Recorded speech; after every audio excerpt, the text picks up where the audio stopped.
Within a short time, I highlight my key points. Firstly, FTAAP this year in APEC summit, they have concluded that the ways forward is to secure the terms of reference, and then by next January, mid-next January, there will be a collective strategy study, and then there will be a stock take of regional RTA, FTA, and an analysis of various sort of pathway towards FTA, including an assessment of the impacts of spaghetti bowl effects and how do we treat it, how do we maintain the APEC growth strategy as well as capacity building. Interestingly enough, it was firstly initiated in 2005, just 5 years before we achieved the 2010 Global Goal for the developing economies, initiated by the US. And then at that time, ASEAN rejected the idea. But this time around, last year in Beijing, again, we are approaching the Global Goal 2020 for developing economy. And this time around, it seems to be the developing economy rejected it. Now, with various schemes of TPP and RCEP, is it going to be integration or fragmentation? That was the question asked during the APEC summit. Challenges for TPP, basically I summarize as three particular areas. One, sign of a strategic anxiety. Who should make the rules of the world trade and investment rules? And some TPP members during the negotiation have been articulated the fact that they may bow out if a specific target, especially if the second largest economy, is to be excluded because of their intimate trade and investment relations. Second point, time consuming for domestic approvals. These are some of the challenges. For example, US different political parties have different opposition, and members' domestic legislative process perhaps will require a minimum of 2 years. The third point is to the implementation of the platinum standard. How do you deal with the structural reform and the effectiveness of the adjustment or consolidation? Adjustment treatment, for example. Now, how about the challenge for RCEP?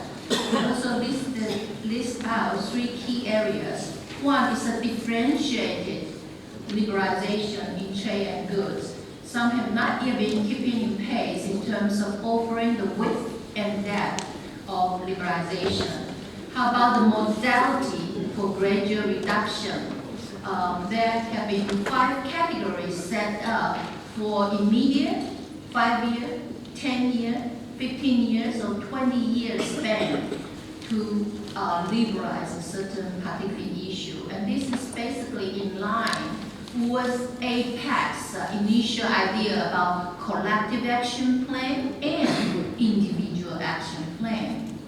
Now, the third key point is bridging toward the upgraded FTA in due course. Of course, RCEP members didn't like the idea that they are less of a good standard in terms of FTA. Now the challenge is that after a not so high platinum standard, how do we move forward once it has been achieved?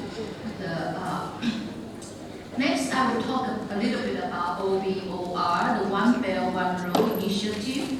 The conceptual framework is that on a development-based grand plan. Earlier, people asked about the philosophy. Let me just briefly touch upon it in one sentence. The idea about 共建、共管、共用, meaning co-construction, co-management, and co-usage of the whole infrastructure scheme.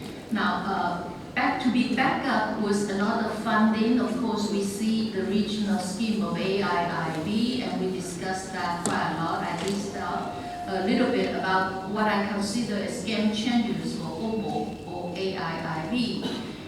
There are 3 key areas I highlighted here. One is China's rise. Can China have a peaceful rise, or can China and the other regional power will have an inevitable conflict? That is the issue of concern. And the impact of the new normal about the growth of China doesn't uplift to the double digit, but a normal 7% or perhaps less. And participation in rulemaking, the standard project evaluation, who make the rule, 57 founders of AIIB co-join making the rule, and the economic benefits for all parties concerned. How do we achieve the so-called co-management, co-construction, and co-usage? How do we incorporate all the stakeholders? Lastly, peace and prosperity. The geopolitical dynamic and geo-economic landscape will affect this particular project. So in conclusion, my topic is hit or miss. I think APEC itself was its initial goal, taking into account the developing economy.